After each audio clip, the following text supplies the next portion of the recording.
गीता अध्याय 15 के श्लोक 16-17 में 3 प्रभु बताए हैं। ये 3 प्रभु कौन हैं? किस प्रभु की शरण में जाने के पश्चात जन्म और मरण समाप्त हो सकता है? 3 प्रभुओं में सबसे उत्तम परमात्मा कौन है? कैसा है? उसका क्या नाम है? इन सभी गूढ़ रहस्यों को जानने के लिए अवश्य सुनिए जगत गुरु तत्वदर्शी संत रामपाल जी महाराज के अमृत वचन। गीता अध्याय नंबर 8 के श्लोक नंबर 8, 9, 10 में कहा कि जो उस परमात्मा सच्चिदानंद घन ब्रह्म की भक्ति करता हुआ अंत समय में शरीर त्याग कर जाता है और अपने प्राण यानी जीव को, श्वास को बरकुटी के माध्यम में स्थिर कर लेता है, अपने आप हो जाता है। इस भक्ति से अपने आप होगा सब क्रियाएं। जैसे इंजन स्टार्ट कर दिया और गाड़ी ओके है तो अपने आप गियर लगते हैं, गियर चलेंगे, ब्रेक सारे काम ऑटोमेटिक करेंगे तो उनको जब हैंडल किया जाएगा। तो इसी प्रकार इस परमात्मा की सतभक्ति से ये शरीर रूपी गाड़ी स्टार्ट हो जाती है, अंदर की सब क्रियाएं प्रारंभ हो जाती हैं। और कहते हैं फिर इस भक्ति के बल से, योग बल से, भक्ति योग माने साधना, इस तीनों जाप के मंत्र की भक्ति की शक्ति से ये त्रिकुटी पर चला जाता है। ये जीव त्रिकुटी पर जब मृत्यु के समय जब शरीर छूटेगा उसके बाद की बात, अंत समय में फिर वहां जा करके इन तीनों मंत्रों का वहां हिसाब होगा, जिसके विषय में गीता जी अध्याय नंबर 18 के श्लोक नंबर 66 में कहा है इस गीता ज्ञानदाता ने कि सर्वधर्मान परित्यज माम एकम शरणम व्रज अहम तवा सर्व पापे भयमोक्षामि मा शुच। अपनात्मा इन अनाड़ियों ने, अज्ञानियों ने, तत्व ज्ञानहीन व्यक्तियों ने, जिनको केवल संस्कृत तो आती थी, तत्व ज्ञान से परिचित नहीं थे, उन्होंने यहाँ भी अनरस कर दिए। 18वें अध्याय के 66वें श्लोक में व्रज का अर्थ कर दिया, मेरी शरण में आ जा। व्रज माने जाना होता है, आना नहीं होता। सर्वधर्मान परित्यज माम, ये गीता ज्ञानदाता कह रहा है, ये ब्रह्म कह रहा है, ये सर्वब्रह्म कह रहा है जिसका ओम नाम है। ये कहता है कि मेरे सतर की जितने भी आध्यात्मिक यानी धार्मिक पूजाएं हैं, सर्वधर्मान परित्यज माम, मेरे सतर की सब पूजाएं, परित्यज माने छोड़ दे, माम माने मुझ में, मेरे में, मेरे सतर की जितनी पूजाएं हैं वो सब त्याग दे। एकम शरणम व्रज, एकम अद्वितीय परमात्मा जिसके बराबर दूसरा ना हो, सर्वशक्तिमान उस परम अक्षर ब्रह्म की शरण में व्रज माने जा। अहम तवा सर्व पापे भय मोक्षामि मा शुच, अहम तवा सर्व पापे भय मोक्षामि मा शुच, कि फिर मैं तुझे सब पापों से छुड़वा दूंगा, तू चिंता मत करे। पुण्यात्माओं,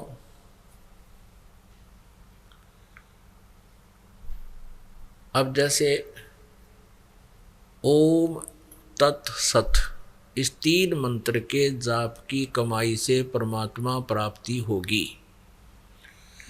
हम ओम नाम है ये ब्रह्म का, हम क्या करते रहे, ओम नाम यानी ब्रह्म साधना करके ब्रह्मलोक को प्राप्त कर लेते।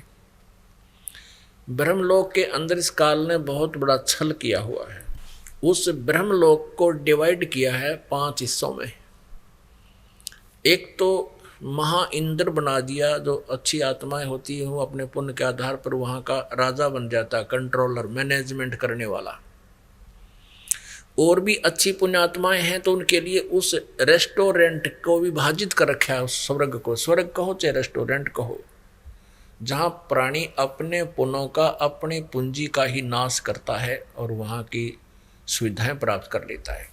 इस काल ने उसको डिवाइड किया हुआ है।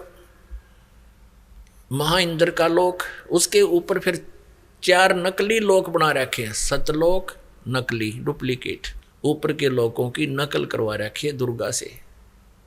अपनी शक्ति से इसने बनवा रखे। नकली सतलोक, नकली अलखलोक, नकली अगमलोक और नकली अकहलोक बनवा रखे। तो जो पुण्यकर्मी प्राणी हैं, जो जिन्होंने ओम नाम का जाप अत्यधिक किया हुआ है, वो ब्रह्मलोक में चले जाते हैं और उस रेस्टोरेंट में अपनी पूंजी खत्म करके वापस जन्म मृत्यु में आ जाते हैं।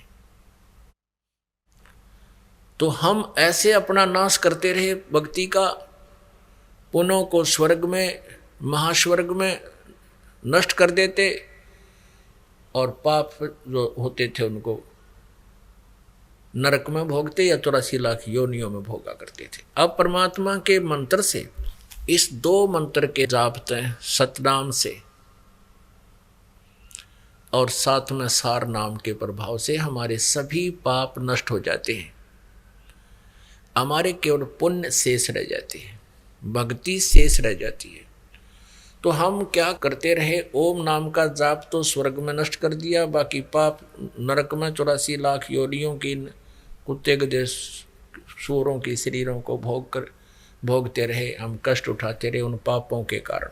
यहाँ 18वें अध्याय के 66वें श्लोक में गीता ज्ञान दाता स्पष्ट कर रहा है कि मेरे सतर की ओम नाम की जो साधना पूजाएं हैं, धार्मिक अनुष्ठान पूजाएं हैं, जो धर्म धार्मिक क्रियाएं हैं, या ये यज्ञ आदि है, 5 यज्ञ है, मेरे सतर की हैं ये, इनको मुझ में छोड़ दे, इनका प्रतिफल मत ले मुझसे, क्योंकि हम स्वर्ग में नष्ट करते थे, महास्वर्ग में वेस्ट करते थे या संसारिक सुख मांगते थे। ये मुझ में दे दे, इसके बदले में मैं अपना टैक्स तेरा, क्योंकि हम काल के लोक में रह रहे हैं। ये कहता है तेरा ये जितना भी मेरा कर्जा है तेरा, इससे मुक्त कर दूंगा तुझे, और फिर तू उस सर्वशक्तिमान एकम शरणम व्रज माने जा। जैसे गीता जी अध्याय नंबर 18 के श्लोक नंबर 62 में भी इसी परम अक्षर ब्रह्म की शरण में जाने को कहा है, ना कि श्री कृष्ण जी ने अपनी शरण माने को नहीं कहा। यदि ऐसा कोई बताता है तो स्वयं भी भ्रमित है और मानव समाज को भी वो गुमराह कर रहा है, दिग्भ्रष्ट कर रहा है। वो अज्ञानी व्यक्ति है, उसके उस अज्ञान को सुनकर जीव अपना जीवन नष्ट कर जाता है। तो यहाँ गीता जी अध्याय नंबर 18 के श्लोक नंबर 66 में कहा कि मेरी सब प्रकार की पूजाओं को मुझ में छोड़कर उस सर्वशक्तिमान शरण की शरण में जा, फिर मैं तुझे यहाँ कुत्ते गधे सुअर नहीं बनाऊंगा, अपनी कैद में नहीं रखूंगा, तुझे बरी कर दूंगा। सीधी सी बात है। अब हम क्या करेंगे, जैसे 8वें अध्याय के 8, 9, 10 में यही स्पष्ट किया है कि जो उस सच्चिदानंद घन ब्रह्म की साधना करता है, परम अक्षर ब्रह्म की पूजा करता है, उस 3 मंत्र के जापता है, अंत समय में वो भी भक्ति के योग बल से, भक्ति की शक्ति से, इस मंत्रों की कमाई से वो त्रिकुटी में पहुंच जाता है। त्रिकुटी में जाकर के वहाँ पूरा अकाउंट होता है, वहाँ इस काल का हेड ऑफिस है, वहाँ परमात्मा उनको पूर्ण गुरु के रूप में होते हैं और ओम नाम के जाप की कमाई इस काल के एक न्यायाधीश बना रखा है। स्वयं सामने नहीं आता, इसने एक चीफ जस्टिस बना रखा है जिसको धर्मराज बोलते हैं। उसके ऑफिस में जाके परमात्मा इस दास के रूप में अपनी सत भक्ति करने वाली आत्मा के साथ जाएगा, और जैसे वकील होते हैं जो कोर्ट में जाकर के अपने क्लाइंट की सारी वो बताते हैं कि ये क्या चाहता है, ये क्या कहना चाहता है, ऐसे परमात्मा गुरु रूप में जाएंगे और कहेंगे ले तू अपने ओम नाम की कमाई रख और कैंसिल कर इसको बरी कर यहाँ से। जैसे कोर्ट ने जुर्माना कर रखा हो और उसको नहीं भरने पर उसको सजा दे देते हैं, तो कहते हैं जुर्माना लो और बरी करो, वो बरी कर देते हैं। तो ये कहता है ऐसे ही सर्वधर्मान परित्यज माम एकम शरणम व्रज, मेरे सतर की सब धार्मिक पूजाओं को मुझ में छोड़कर तो उस सर्वशक्तिमान परम अक्षर ब्रह्म की शरण में व्रज माने जा। फिर अहम तवा सर्व पापे भय मोक्षामी, मैं तेरे को जो कर्जा तेरे को जुर्माना किया उससे मैं मोक्ष कर दूंगा, या कुत्ते गधे सूर बना कर तंग करता था, दंड देता था, पाप कर्म भुगवाता था, कहता मैं उससे तुझे बरी कर दूंगा। तो ये है इसका वास्तविक अर्थ 18वें अध्याय के 66वें श्लोक का और 18वें अध्याय के 62वें श्लोक का। अब फिर क्या होगा, जैसे वो जो तत् मंत्र का और सत मंत्र की कमाई, जो ओम और तत् ये 2 अक्षर का मंत्र है। ओम ब्रह्म का है, तत् ये परब्रह्म का है, अक्षर पुरुष का है। गीता जी अध्याय नंबर 15 के श्लोक नंबर 16 और 17 में जो 3 प्रभु बताए हैं, 3 पुरुष बताए, तो उसमें जो अक्षर पुरुष है उसका मंत्र है ये तत्। इस तत् मंत्र की जो कमाई गुप्त होगी वो ओम तत्सत ये नहीं, और हरि ओम इसका ला दिया तो बिल्कुल गलत हो गया सारा ही काम। ओम तत्सत भी बोलना गलत है, ऐसा जाप नहीं है। इसकी विधि भी 3 प्रकार से है, त्रिविध समर्था है। तो उस तत् मंत्र की जो कमाई है वो हमने इस अक्षर पुरुष को देनी है, क्योंकि इसके 7 शंख ब्रह्मांडों से हमने पार होके जाना है। या सब ने अपनी अपनी जुरिडिक्शन बना रखी है, सीमा बना रखी है, और सब ने अपने टैक्स लगा के काम चलाते हैं। यहाँ सब का यही व्यवस्था है। यहाँ का राजा भी ऐसे ही जनता से टैक्स लेकर ही अपना गुजारा और व्यवस्था, सेना वगैरह करता है, और उनके देश से आने जाने का भी कोई व्यवस्था करता है तो वहाँ का भी वो चार्ज लेते हैं। ऐसे ही इस अक्षर पुरुष के 7 शंख ब्रह्मांडों से हम पार करके जाएंगे तो वो जो तत्व मंत्र की कमाई इसको दे देंगे। अब वो सत मंत्र रहा, वो जिसको सार नाम भी कहते हैं, इस सार नाम की कमाई से, सत मंत्र की कमाई से हम भंवर गुफा पार करके सतलोक में पहुंच जाएंगे, 12वां द्वार पार कर जाएंगे, 12वें द्वार पर हम पहुंचेंगे और वहां परमात्मा सतपुरुष वो परम अक्षर ब्रह्म प्राप्त होगा, जहां जाने के बाद फिर लौटकर प्राणी कभी वापस नहीं आता, संसार में नहीं आता।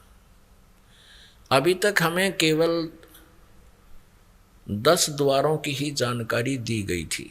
10वां द्वार अंतिम माना जाता था। ये वेद ज्ञान था, इन 4 वेदों का ज्ञान था। इन 4 वेदों में इनकम्प्लीट नॉलेज है, इनकम्प्लीट स्पिरिचुअल नॉलेज है, अधूरा आध्यात्मिक ज्ञान है। और इन 4 वेदों का ही कोड वर्डों में संक्षिप्त ज्ञान जो है श्रीमद् भगवत गीता में है। तो श्रीमद् भगवत गीता जी अध्याय नंबर 4 के श्लोक नंबर 34 में ऑप्शन छोड़ दिया है कि तू उस तत्व ज्ञान को तत्वदर्शी संतों से समझ, और वही उस परमात्म तत्व की जानकारी देंगे। इससे भी सिद्ध है कि गीता ज्ञान इनकम्प्लीट है, लेकिन गलत नहीं कह सकते, अधूरा है। और ऐसे ही 4 वेदों का सारांश ये है ही। यजुर्वेद अध्याय नंबर 40 के श्लोक नंबर 10 से लेकर 13 में ये वेद ज्ञान दाता वही है जो गीता ज्ञान दे रहा है, ये ब्रह्म है। ये 40वें अध्याय के 15वें श्लोक में कहता है कि वायु अनिलम अमृतम अथिदम भस्मांतम शरीरम ओम कर्तु समर कल्बे समर और कर्तुम समर। और यजुर्वेद 40वें अध्याय के 17वां श्लोक अंतिम श्लोक है यजुर्वेद का, और अंतिम अध्याय है 40वां। उसके लास्ट में निर्णय कर दिया है कि वो परम अक्षर ब्रह्म, वो जो उत्तम पुरुष, वो परमेश्वर तो गुप्त है, वो पूर्ण परमात्मा तो गुप्त है, प्रोक्ष है, और मैं ब्रह्म हूँ, मेरा ओम नाम है, और मैं ब्रह्मलोक में रहता हूँ, व्यापक हूँ।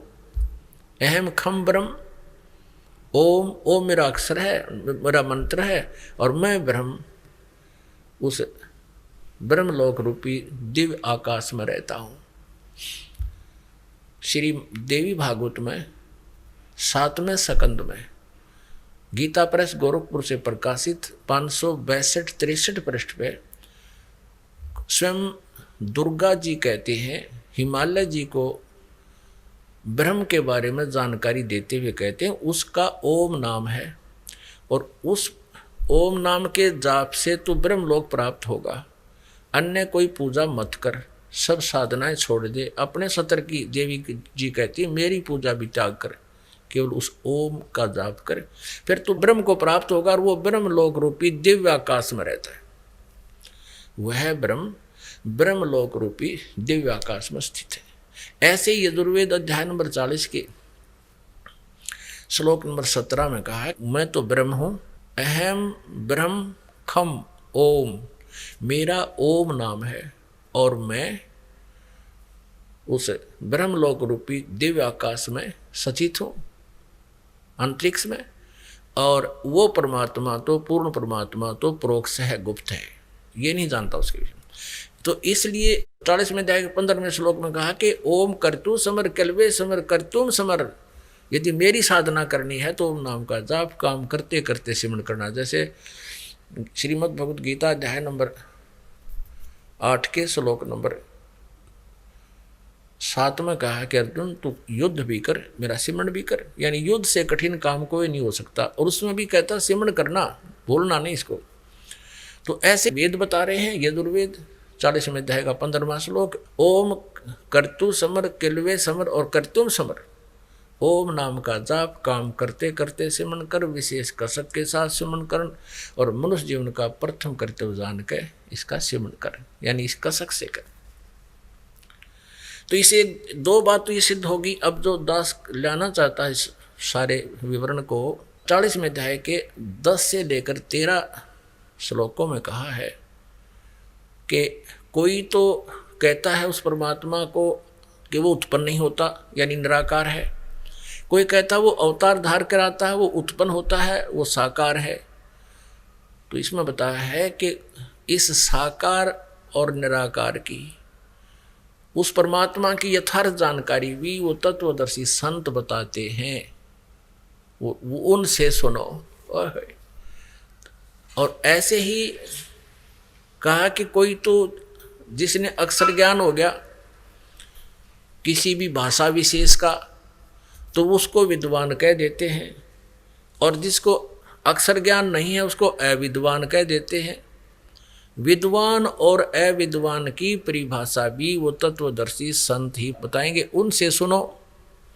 इससे सिद्ध है कि वेद ज्ञान भी इनकम्प्लीट है। तो वेद ज्ञान भी इनकम्प्लीट है, कंप्लीट नॉलेज नहीं है, स्पिरिचुअल नॉलेज नहीं है, यानी पूर्ण अध्यात्म ज्ञान नहीं है। और वही ज्ञान चारों वेदों का श्रीमद् भगवत गीता में है। तो ये भी इनकम्प्लीट नॉलेज है, स्पिरिचुअल नॉलेज है, ये कंप्लीट नॉलेज नहीं है, अखिलम नहीं है, अखिलम अध्यात्म नहीं है ये। तो इसलिए इन चारों वेदों में केवल ब्रह्म तक का ज्ञान रहा है, और उसके बाद तत् और सत जो मंत्र हैं इनकी जानकारी सूक्ष्म वेद में है, जो परमात्मा सच्चिदानंद घन ब्रह्म कबीर देव जी की कबीर वाणी में वर्णित है, जो इस दास के समझ में आई है। क्योंकि उस ज्ञान को समझना, पहले तो ये 4 वेद ही समझ में नहीं आए, इनका आज तक ये अक्षर के संस्कृत के ज्ञाताओं को नहीं समझ में आया। तो यहाँ जो प्रसंग चल रहा है, तो उसी प्रकार फिर ये सूक्ष्म वेद जो है कबीर वाणी, ये कबीर पंथियों के समझ में नहीं आई आज तक। इस दास के ऊपर कृपा की परमेश्वर ने, और इसको उन्होंने कृपा करके इस दास को समझाया।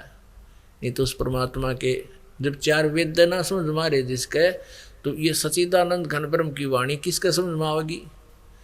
तो अब इस परमात्मा के जो सूक्ष्म वेद के अंदर 4 वेदों का, 18 पुराणों का, इन उपनिषदों का और श्रीमद् भगवद गीता का भी ज्ञान है, और इससे अलग भी ज्ञान है। ये कंप्लीट स्पिरिचुअल नॉलेज है, ये पूर्ण अध्यात्म ज्ञान है। अब पुण्यात्माओं, अब जो आज का जो सत्संग प्रारंभ हुआ था जिस विषय पर कि ये पुण्यात्माएं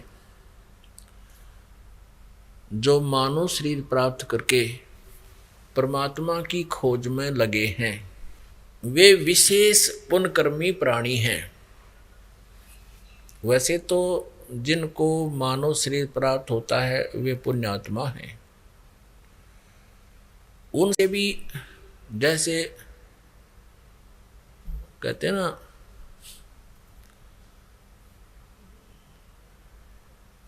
उनसे भी जो श्रेष्ठ हैं, उनसे भी जो अच्छी आत्मा है, विशेष अच्छी आत्माएं हैं, वो हैं जो परमात्मा पाने का प्रयत्न कर रहे हैं। मनुष्य शरीर पाक है और वो फिर जाते हैं जैसे प्यासा घूमता है पानी की तलाश में, पानी की खोज में, जल की खोज में, और अंत में उसको जल न मिलने से वो प्यास से मर जाता है। ऐसे ही जो प्रभु के प्यासे प्राणी जल स्रोत जानकर, क्योंकि परमात्मा आता है वो संत रूप में आता है, ये पहले से भी आप जी सुनते आए हो। कहते हैं ना जाने किस भेख में भगवान मिल जावे, किस भेष में। मनुष्य शरीर में परमात्मा है और यहाँ भी वो एज इट इज अपने तेज पुंज के शरीर को हल्का करके, सरल करके एक यहाँ पर आता है, लीला करता है, अध्यात्म ज्ञान, तत्व ज्ञान को बोलता है, समझाता है। तो ये सभी को ये मालूम है आत्मा को कि वो परमात्मा संत रूप में आता है, और जब वो संत रूप में आता है तो वो भगवान उसकी शरण में आने से, उस संत की शरण में आने से उसको विशेष लाभ होता है। और वो परमात्मा यानी पूर्ण ब्रह्म, अब पूर्ण ब्रह्म ऑब्लिक पूर्ण संत, सतगुरु। अब परमात्मा हमने मानना छोड़ दिया कि भगवान नहीं होता, वो तो परम संत होता है जो प्रभु जैसे गुण रखता है। वो कैसे हमने ये अज्ञान ग्रहण किया? इन अज्ञानियों की अज्ञान सिद्धांत के आधार से। जैसे 11 उपनिषद हैं, इन 11 के 11 उपनिषद में सबके मत भिन्न भिन्न हैं, अनुभव अलग है, उनके ज्ञान, उनके जाप करने के मंत्र अलग हैं। तो सभी ने ये कहा कि परमात्मा तो निराकार है, और संत जो परम संत होते हैं वो अपनी साधना से उसकी शक्ति ग्रहण कर लेते हैं और फिर वो लाभ देते हैं। ये इन अज्ञानियों की सोच है। परमात्मा वाला लाभ परमात्मा ही दे सकता है। परमात्मा की भक्ति करके कोई भिखारी थोड़ी सी कोई भीख मांग भी लेता है तो वो कितनों को सुख दे सकता है उस भीख से, जो परमात्मा दे सकता है। तो परमेश्वर स्वयं आते हैं, एक सिंपल मैन की तरह रहते हैं। ये भी स्पष्ट करते हैं ऋग्वेद मंडल नंबर 1 और सूक्त नंबर 31 मंत्र 17 में स्पष्ट किया है कि वो मनुष्यवत अग्नि, वो परमात्मा, हे परमेश्वर आप मनुष्य की तरह आते हो, आपकी लीला में ऐसा लिखा है। आप प्रत्येक युग में पहले भी आए हो और फिर उसी रूप में आइए और हमें दर्शन दीजिए और हमारा अज्ञान हटाइए, हे मनुष्यवत, हे मनुष्य जैसे भगवान है।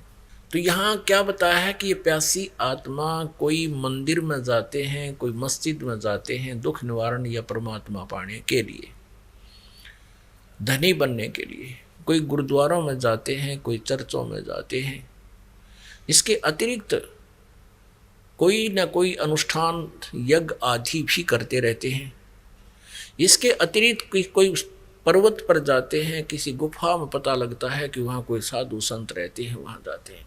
या कोई तीर्थों पर जाते हैं। तीर्थ क्या है? जहाँ पर कोई संत ऋषि साधक ने अपनी साधनाएं की हैं या कोई विशेष घटनाएं वहाँ घटी हैं, वो यादगारें हैं, तो वहाँ जाते हैं उस परमात्मा के पाने के लिए और संकट निवारण कराने के लिए। और कुछ किसी अन्य अनुष्ठान को भी करते हैं। अब परमात्मा अपनी सच्चिदानंद घन ब्रह्म की वाणी में कहते हैं कि पर्वत पर्वत में फिरा, अपनी महिमा आप बताओ परमात्मा, आप आरती, आप साजे, आप किंगर, आप बाजे, आप ताल झां जनकारा, आप नचे अब देखण हारा। कहे कबीर ऐसी आरती गाऊं, आप मध्य आप समाऊं। अब अपनी महिमा मालिक ने अपने ऊपर ही बोल के सुनानी पड़ी, क्योंकि दूसरे को कोई कह दे तो वो नाराज हो जाता था, सुनता नहीं था। आप ही वो एक अच्छे भक्त की भूमिका करते हैं कि एक दास रूप में भक्त को कैसे रहना चाहिए यदि उसने परमात्मा पाना है, और आप ही एक श्रेष्ठ नागरिक के रूप में लीला करते हैं, और आप ही वो जगत गुरु होते हैं, सतगुरु होते हैं। भगवान तो वो स्वयं है ही है, परमात्मा तो वो है ही है।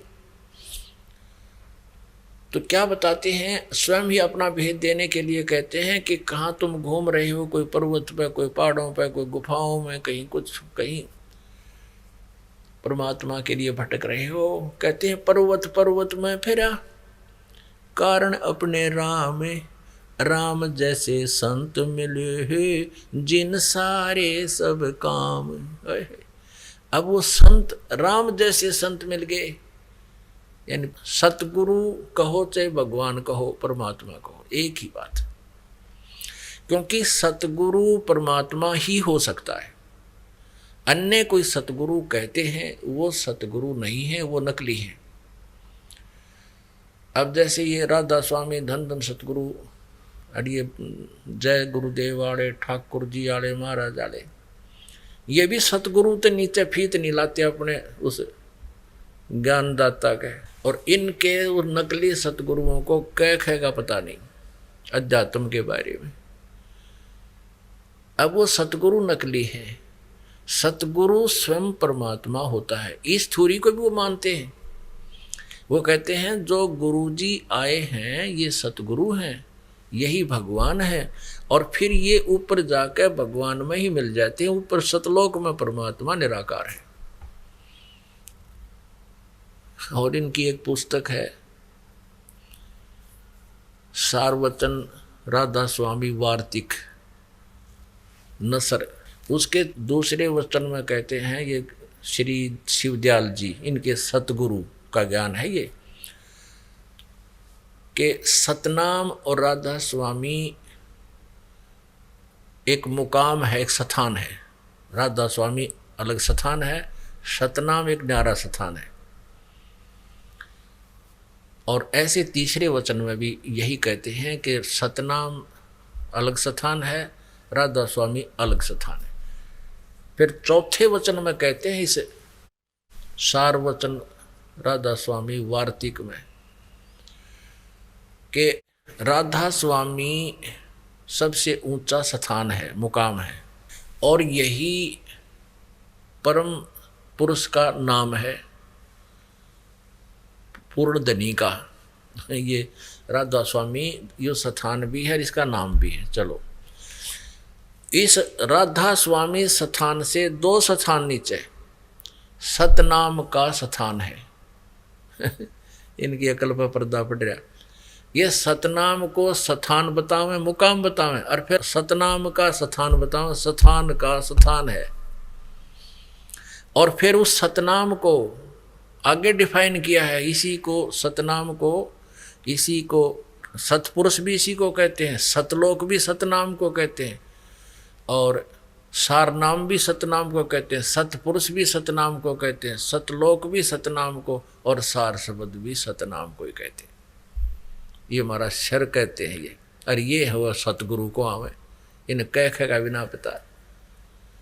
जिसने जीवन में कभी कार देखी ना, पेट्रोल ना, सड़क देखा ना, ड्राइवर की जानकारी, और वो नकली आदमी की तो जंगल में 200 किलोमीटर दूर शहर तय बकवाद करता हो, सुनाया कि मैं गाड़ी में घूमता हूँ। कोई पूछा भी कार कैसी होती है, पेट्रोल कैसा होता है उस अज्ञानी से, और वो उनमें अपनी टोर बनाए बैठा हो, महिमा बना रहा है। वो कैसी उपमा कर सकता है जिसने कभी कार देखी ना, पेट्रोल देखा ना, ड्राइवर केवल सुन लिया कहीं किसी से। वो क्या कहता है कि पेट्रोल भी कार को कहते हैं, सड़क भी कार को कहते हैं, शहर भी कार को ही कहते हैं, और ड्राइवर भी कार को ही कहते हैं। तो ऐसी व्याख्या है इन राधा स्वामी धन धन सतगुरु सच्चा सौदा सिरसा वाले और राधा स्वामी व्यास और आगरा वाले और दिल्ली वाले और इस जय गुरुदेव वालों के परम धनी का, यानी शिवदयाल जी से निकले सारे पंथ, उसी के ज्ञान को आगे गाटा जोड़ रहे हैं, ये उसी का मुनादी डंडोरा पीटते हैं कि वो परम धनी के वचन हैं। और ये है उस परम धनी के वचन जिसने कह खेगा बिना पता। कहते हैं सतनाम को इसी को सतलोक कहते हैं, इसी को सतपुरुष कहते हैं, इसी को सारनाम, इसी को सतनाम, इसी को सार शब्द, और इसी को कहते सारा तरह गजब भैया। तो वो सतगुरु वो भी कहलाते हैं, लेकिन वो सतगुरु नहीं है। और ये इन्होंने परमात्मा कबीर जी की वाणी को पढ़ लिया, समझ में इनका आया को नहीं, काल प्रेरणा से इन्होंने न्यारा चमटा गाड़ लिया, अलग से व्यवस्था बना दी। राधा स्वामी पंथ ये काल का चला दिया पूर्ण रूप से। इसी की ब्रांच है धन धन सतगुरु सच्चा सौदा सिरसा में और जगमालवाड़ी में, और ये 600 मस्ताना गंगुआ में। ये एक कुएं का पानी है इनका सारा। और ठाकुर जी महाराज दिल्ली वाले, ये कृपाल जी वाला मिशन, जय गुरुदेव वाला मिशन, आगरा वाले, राधा स्वामी वाले, ये सारे ही भ्रमित हैं और श्री शिवदयाल जी के ये अनुयायी हैं। और श्री शिवदयाल जी के ये वचन हैं, सतनाम को ऐसे डिफाइन करता है, तो समझ लीजिए किसे सतगुरु थे। ये आपके लिए समझदार को कहते हैं संकेत ही बहुत होता है। तो यहाँ परमात्मा सतगुरु ही होता है। तो परमेश्वर कबीर जी आए थे, अब गरीबदास साहिब जी को मिले थे, उनकी लीला है वो परमात्मा कैसे मिलते। आदरणीय गरीबदास साहिब जी छुड़ानी वाले को मिले थे, गांव छुड़ानी जिला जज्जर हरियाणा में आदरणीय गरीबदास साहिब जी हुए। उनको परम अक्षर ब्रह्म पूर्ण ब्रह्म सतपुरुष कबीर जी आकर मिले थे, सतगुरु रूप में, जिंदा महात्मा के रूप में। उन्होंने कहा था कि सतगुरु पुरुष कबीर हैं ये चारों युग परवान, ये झूठे गुरुआ मर गए भाई हो गए भूत मसान। सतगुरु पुरुष कबीर हैं, वो कबीर परमेश्वर हैं। सतगुरु पुरुष, सतगुरु माने सच्चे ज्ञान से परिचित, पुरुष माने परमेश्वर, और कबीर जी हैं ये चारों युग परवान। इनके चारों युगों में इनका प्रमाण है कि ये सतगुरु हैं, ये स्वयं ये परमात्मा होते हैं। सतगुरु पुरुष, पुरुष माने प्रभु, ये सतगुरु परमेश्वर कबीर जी ही हैं, चारों युगों में प्रमाण है इनका। और ये झूठे गुरु अमर गए, ये शिवदयाल जी जैसे राधा स्वामी के प्रवर्तक, ये हो गए भूत मसान, ये शमशान घाट के भूत बन गए।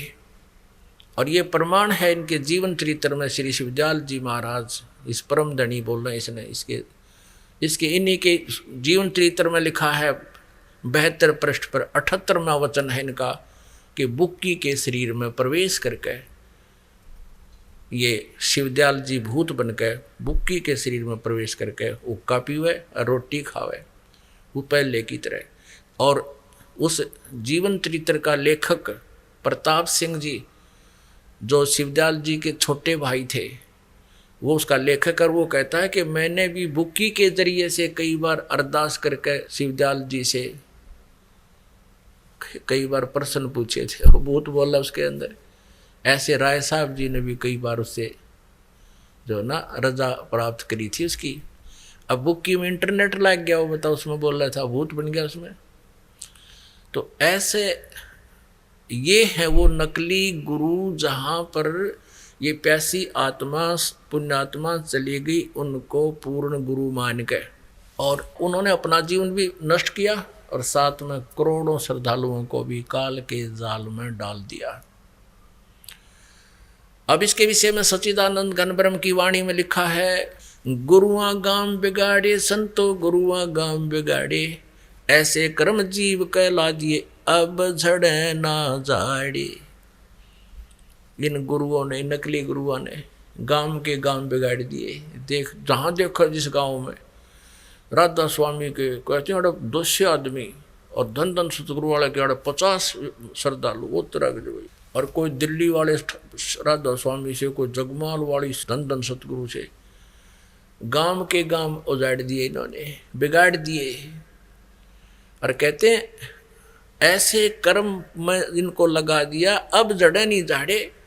अब ये समझाए तो बिना मानती बोली आत्मा उनको परम धनी मान रहे, और स्वयं ज्ञान हमने था नहीं।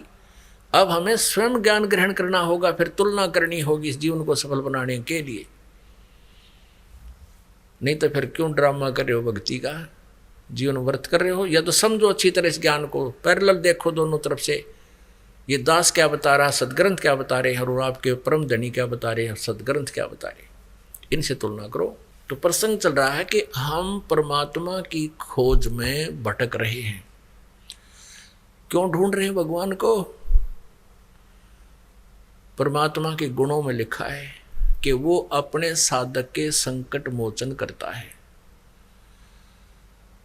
वो अंधे को आंख दे दे, निर्धन को धनवान बना देता है, और कर्म आने वाली प्रारब्ध की आपत्ति को, आपदाओं को, कर्म दंड को वो नाश कर सकता है। इसलिए हम भगवान की खोज में, तलाश में भटक रहे हैं। किसी पे कोई टेंशन है, टेंशन मुक्त होने के लिए, क्योंकि किसी कारण से टेंशन होता है, किसी कारण से उसको ये मानसिक परेशानी होती है। वो जाता है किसी संत के पास, वहाँ कोई आराम नहीं मिलता, फिर दूसरे के पास, फिर तीसरे के पास, फिर नहीं कुछ राहत मिलती, तो वो कैसे टेंशन रिमूव करता है, टेंशन लेस कैसे होता है कि वो फिर घुट्टी लाने लग जाता है, शराब पीने लग जाएगा।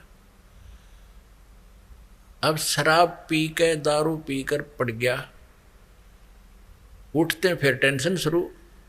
वह को टेंशन मुक्त हो गया कौन सा? वो तो बेहोश हो गया, उसको पता नहीं रहा, उसकी सब क्रियाएं बंद होगी दिमाग की, वो फिर होश में आते, फिर वह टेंशन एज इट इज।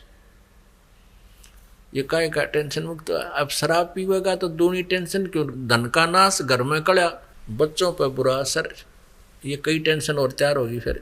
फिर कोई धन प्राप्ति के लिए, कोई निर्धन है, अपना सोचा मेरा गुजारा ठीक हो जाए, और धन यानी जैसे हम किसी दूसरे व्यक्ति को देखते हैं, उसके पास कार है, कोठी है, बढ़िया है, हमारा भी प्रयत्न होता है कि हमारे पास भी कार हो, कोठी हो, बढ़िया रोजगार हो, अच्छे कपड़े पहनो। तो इसके लिए सबसे बड़ा स्रोत परमात्मा ही माना जाता है, उसी की खोज में ये प्राणी चलता है। इसी प्रकार नकली गुरुओं के पास जो शास्त्र विदिता का मनमाना आचरण बताते हैं, मनमाना साधना बताते हैं, जैसे कोई 5 नाम देता है, ओंकार, रंकार, ज्योति, निरंजन, सोहम और सतनाम, ये 5 नाम काल के हैं। कोई हठ योग बताता है, 2.5 घंटे सुबह, 2.5 घंटे शाम, ये भी काल साधना है, व्यर्थ साधना है। और कोई कुछ मंत्र देता है उनमें सिवाय, ये भी मंत्र ठीक नहीं, ओम भगवते वासुदेव, ये भी मंत्र उपासना का नहीं है, शास्त्र अनुकूल नहीं है। हरे राम हरे कृष्ण, राधे श्याम, राधे राधे श्याम राधे सीताराम, ये मंत्र भी शास्त्र विदिता के मनमाना आचरण है, क्योंकि ये पवित्र सदग्रंथों में प्रमाणित नहीं है, न श्री मद् भगवत गीता में और न ही पवित्र चारों वेदों में। अपने आत्माओं यहाँ पर थोड़ा डिफरेंस बताते हैं, थोड़ा ये भेद देते हैं कि फिर वो व्यक्ति धनी होने के लिए इन साधनाओं को करता है संतों से प्राप्त करके या किसी के कहने मात्र से, उससे भी उसको कोई राहत नहीं होता। तो फिर वो क्या करता है? वो रिश्वत लेने लगता है, वो चोरी करने लगता है, डाके मारता है, मिलावट करता है। उससे उसको धन प्राप्ति नहीं हो सकती, धन वृद्धि नहीं हो सकती, और उससे उसको राहत नहीं मिल सकती। क्योंकि मान लीजिए किसी ने धन इकट्ठा कर लिया, चोरी कर ली, मिलावट कर ली, उससे पैसा इकट्ठा कर लिया और उसके भाग्य में है नहीं वो, उसने तो बाई फोर वैसे कर लिया अपनी तगड़मबाजी तय, तो फिर क्या होगा कि या तो कोई बालक बीमार हो जाएगा, कोई घर का सदस्य इतना भयंकर बीमार होगा, उसको कोई ऐसा ला इलाज बीमारी हो जाएगी, असाध्य रोग हो जाएगा कि वो पैसा जो उसने कमाया था वो सारा का सारा उसके ट्रीटमेंट में या कोई व्यवसाय में एक ऐसा झटका लगेगा कि वो सब नाश हो जाएगा। एक व्यक्ति बताता था कि मैं भैंस लेकर आया कहीं, मुश्किल से तब कुछ जुगाड़ हुआ था पैसे का, यानी कुछ 2-4 हज़ार घर पर जोड़े, 5-4 हज़ार किसी रिश्तेदार से लोन लिया, 8-9 हज़ार की भैंस लाया। वह भैंस दे दी डुप्लीकेट, यानी वह 8-9 महीने की ब्याई हो चुकी थी, उसके नीचे ताज़ी ब्याई भैंस का एक काटू ला दिया, कटिया बच्चा, और वो तीसरे दिन नाइट की, दूध नहीं दिया, नए दूध हुआ थी को ना, वह गर्भवती नहीं थी। अब वह कहता 2,500 में तो वह बेचनी पड़ी, और बालक रोवन न्यारे क्यों 6 महीने साल भर में मुश्किल तो दूध होया था। फिर वो बता रहा था, इस ज्ञान से परिचित होने के बाद कहने लगा, जी एक दिन मैं जा रहा था किसी कामवश, वहाँ देखा कि एक 4 व्हीलर उलट रहा है, 2 भैंस मरी पड़ी है बहुत अच्छी, और वहाँ पर वही व्यक्ति खड़ा है जो जिसने मेरे से धोखा किया था, एक मेले से लाया था मैं। अब उसने एक भैंस की एक व्यक्ति के साथ धोखा करके वह 2,500 की भैंस 9,000 में बेचती, उसकी 2 भैंस एक के दुर्घटना मर गई। अब कहने का भाव यह है कि जो हम 2 नंबर का पैसा इकट्ठा करते हैं वो तो रह नहीं सकता, क्योंकि परमात्मा ने उसके भाग्य में नहीं लिख रखा, और उसको कमाने के लिए जो उसने पाप इकट्ठे किए किसी, अब जिस गरीब आदमी ने मुश्किल से भैंस प्राप्त की थी, लोन था उस पर, बच्चों की उमंग थी, दूध पीवाएंगे, लस्सी पीवेंगे, घी खाएंगे, और फिर वो दूध दिया नहीं उसने, वो बच्चे रोए और धनी रोए जिसने कोई इतना घाटा हो गया, गरीब व्यक्ति जिसका आगे कोई सोरस नहीं, तो वो बद्दुआएं जो पाप उसको हुए वो न्यों के न्यों रहेंगे, वो क्षीण नहीं हुए, धन चला गया जो उसने इकट्ठा किया था, होकंड कुरुख उसके भाग्य में नहीं था, तो वो पाप फिर भोगेगा, कुत्ता बनेगा, किसी का गधा बनेगा, किसी का बैल बनेगा, वो पाप तब भोगने पड़ेंगे, और वो पैसा रहा नहीं जो 2 नंबर से यानी दूसरे तरीके से इकट्ठा किया था। और परमात्मा क्या करेगा फिर, वो परम अक्षर ब्रह्म आपके पाप नाश करेगा, आपके भाग्य में नहीं है तो भी देगा यदि आपको आवश्यक होगा।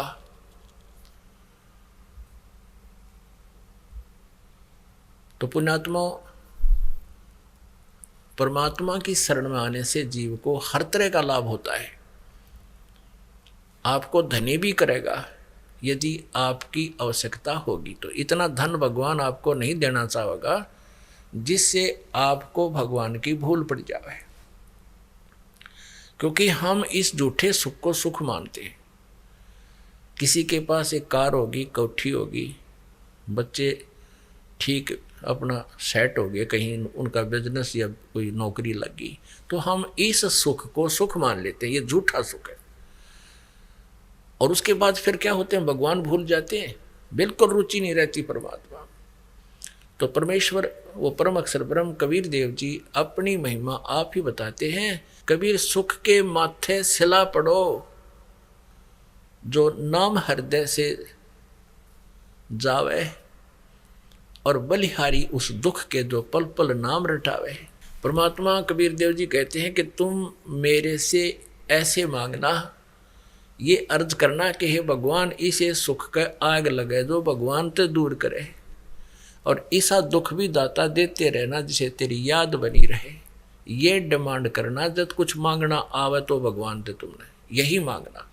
फिर दूसरा क्या मांगना, साईं इतना दीजियो जा मैं कुटुंब समावे, हम भी भूखे ना रहें अतिथि न भूखो जावे। कि हे परमात्मा इतना तो अवश्य दे दिए जिसमें इस दास का परिवार समावे। समाव माने रिक्वायरमेंट ऑफ द फैमिली, अपने दास के परिवार की जो आवश्यकताएं हैं केवल उतना ही दीजिए, और हम भी भूखे ना रहें और कोई अतिथि आ जावे, अतिथि ना भूखा जावे, इससे आगे कोई मांगता है तो वो अध्यात्म ज्ञान से परिचित नहीं है, वही व्यक्ति मांग सकता है। ये माया इसकी शत्रु है और परमात्मा अपने बच्चे को उसके शत्रु से दूर रखेगा। कहते हैं सर्व सोने की लंका थी वो रावण से रणधीरम, एक पलक में राज बिराजी जम के पड़े जंजीरम। अपने आत्माओं, हमने परमात्मा से केवल इतनी ही डिमांड करनी चाहिए कि हे परमात्मा इतना देना कि हम भी भूखे ना रहें और हमारे द्वार पे कोई आ जावे अतिथि। अतिथि माने जो अचानक आ जाए, जिसके कोई आने का पूर्व निर्धारित समय ना हो, मेहमान, तो वो भी भूखा ना जावे। अब परमात्मा ने एक लीला करके दिखाई कि यदि तुम सच्चे भाव से मेरे पर आश्रित रहोगे और इस ज्ञान के आधार से तुम लगे रहोगे तो तुम्हारी मदद ऐसे होगी। वो लीला करके दिखाई थी।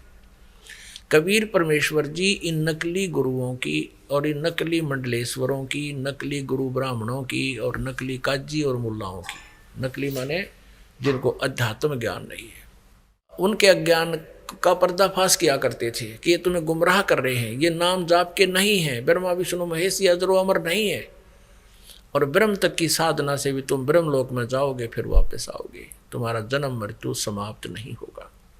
और ऐसे मुल्ला और काजियों से कहा करते थे कि तुम साधना जो बता रहे हो अपने अनुयायियों को, ये हजरत मोहम्मद जी का आदेश नहीं है, उनकी दीक्षा शिक्षा नहीं है। नबी मोहम्मद नमस्कार है, राम रसूल कहाया, 1,80,000 को सौगंध जिन नहीं कर चलाया। अरस कुर्स पर अल्लाह तख्त है, खालिक बिन नहीं खाली, और वो पैगंबर पाक पुरुष थे साहिब के अब्दाली। जिन महापुरुषों की आड़ लेकर तुम कहते हो हजरत मोहम्मद जैसे और उनके 1,80,000 अनुयायी जो थे वो तो पवित्र आत्माएं थी, उन्होंने कर्द नहीं चलाया। 1,80,000 को सौगंध कसम है उनकी कि उन्होंने कभी भी मांस नहीं खाया और ऐसे तुम्हारी तरह गले नहीं काटे बकरी गायों के गऊओं के। वह पैगंबर पाक पुरुष थे साहिब के अब्दाली। जैसे अब्राहिम नाम के एक महापुरुष हुए हैं इसी ईसाई और मुसलमान धर्म के अंदर, उन्होंने किसी काम से अपने पुत्र की कुर्बानी देने की ठान ली और अपने इकलौते पुत्र को कुर्बान करने का आकाशवाणी हुई कि कुर्बानी दे तो अपने पुत्र की दे।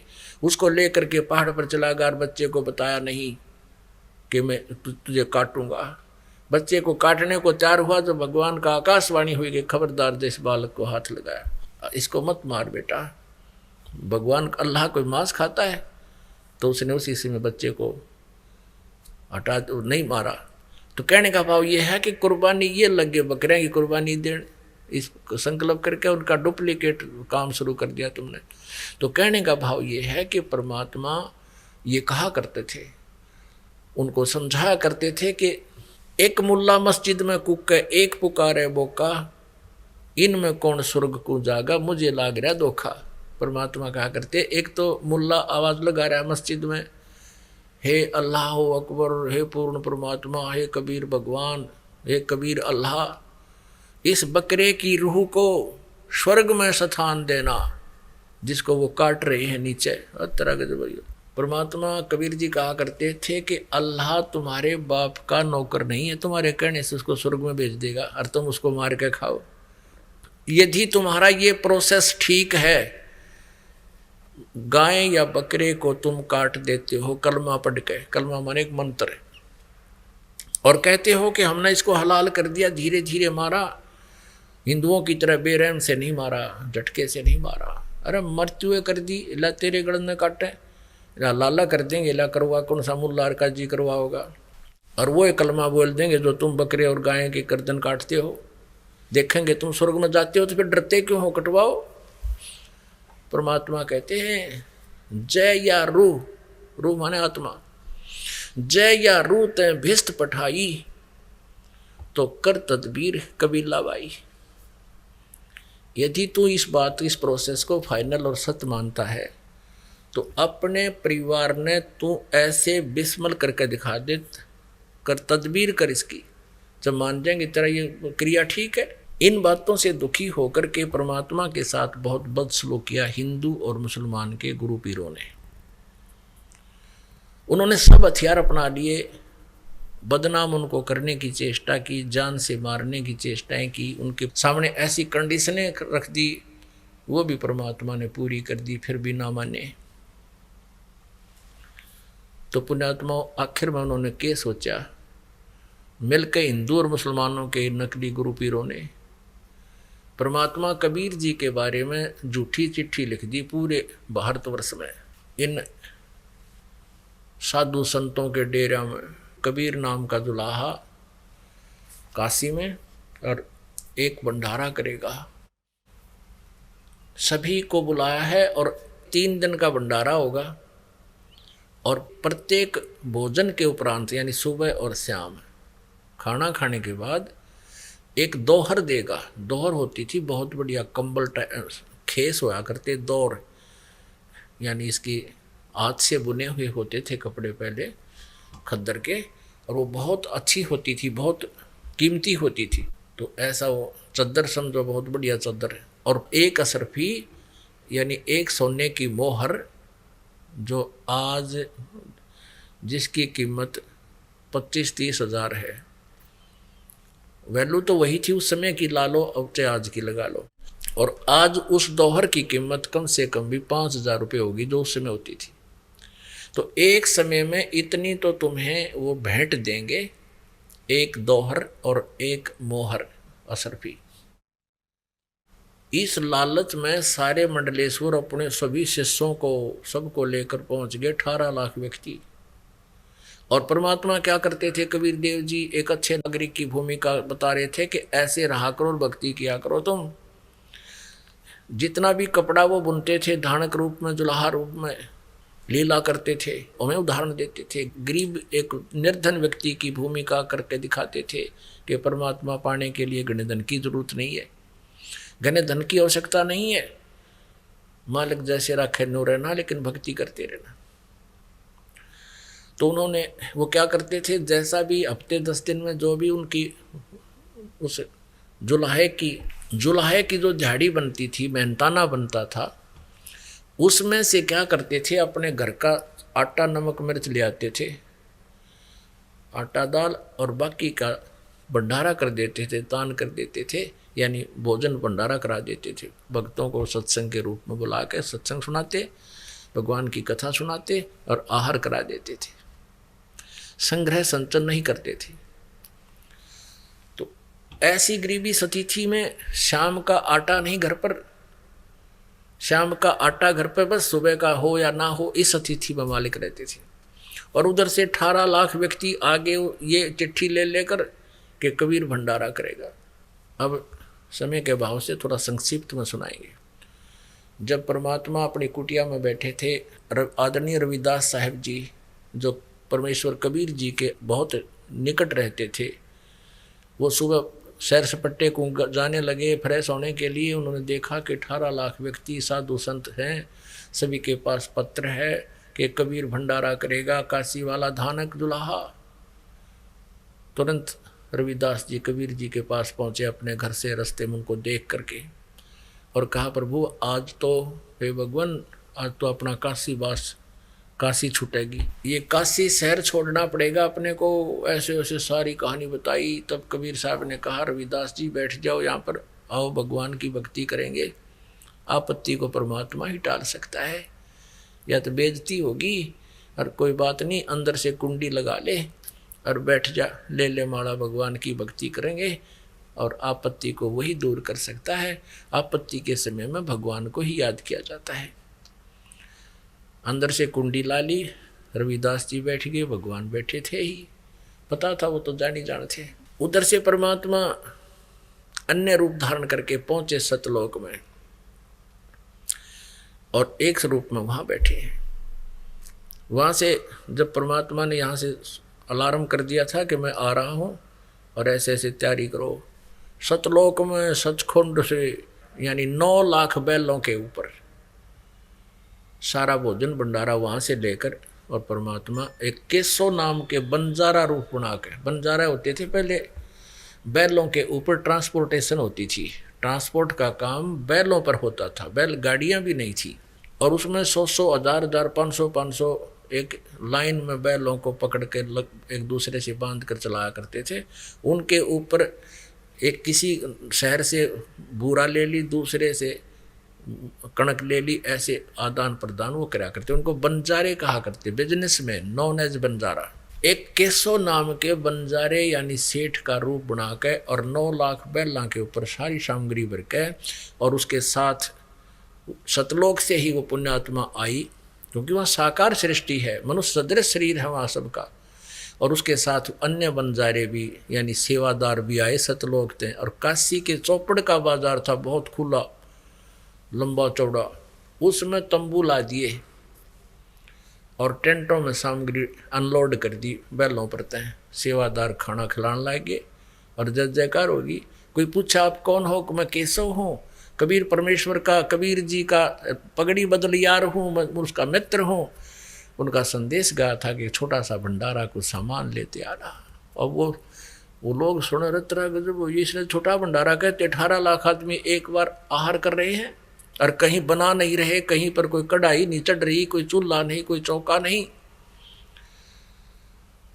सिकंदर लोधी दिल्ली का बादशाह भी काशी पहुंच गया, जब उसको भी पत्र लिख दिया, क्योंकि वो कबीर जी को बहुत आदर सत्कार करता था, क्योंकि सिकंदर लोधी को एक भयंकर रोग था, वो परमात्मा कबीर जी के आशीर्वाद से वो ठीक हो गया था।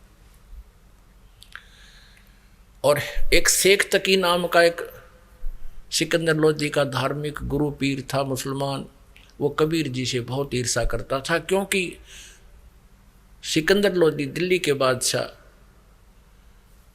कबीर जी को ज़्यादा आदर देते थे। उसने ये सोच लिया था कि अब तेरी छुट्टी होगी, और कबीर जी को ये ज़्यादा महत्व देता। फकीर और वजीर ये एक दूसरे ने देख कर राजी नहीं हुआ करते, उनकी टांग कहीं ना कहीं उनकी जो है ना निंदा करते ही रहते हैं, उसकी ईर्षा बहुत रखते हैं एक दूसरे से। तो इस कारण से वो शेख तकी ने भी सिकंदर लोधी को भी चिट्ठी लिख दी थी, वो भी इस षड्यंत्र में साथ था। शेख तकी वो साथ आया सिकंदर लोधी को लेकर। चिट्ठी प्राप्त होने पर अकाज पता लग जाएगा सिकंदर लोधी ने कबीर जी को, यो भगवान बताओ, अल्लाह बताता है, अल्लाह का पैगंबर बताता है, आज पता लग जाएगा, क्यों भाग गया होगा, वह मिलेगा ही नहीं।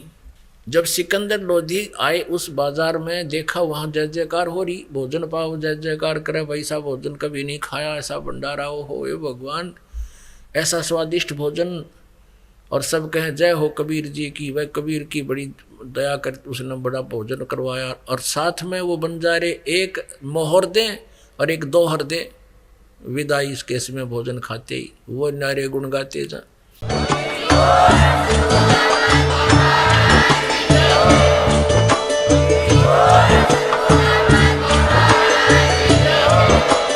आप सुन रहे थे जगत गुरु तत्वदर्शी संत रामपाल जी महाराज जी के मंगल प्रवचन। अधिक जानकारी के लिए विजिट कीजिए हमारी वेबसाइट www.jagatgururampalji.org। संत रामपाल जी महाराज जी के शुभ आशीर्वाद से पूरे विश्व भर में 500 से भी ज्यादा नाम दीक्षा केंद्र हैं, जिन पर संत रामपाल जी महाराज जी द्वारा ऑनलाइन निशुल्क नाम दीक्षा दी जा रही है। अपने नजदीकी नाम दीक्षा केंद्र का पता करने के लिए संपर्क करें 8222880541।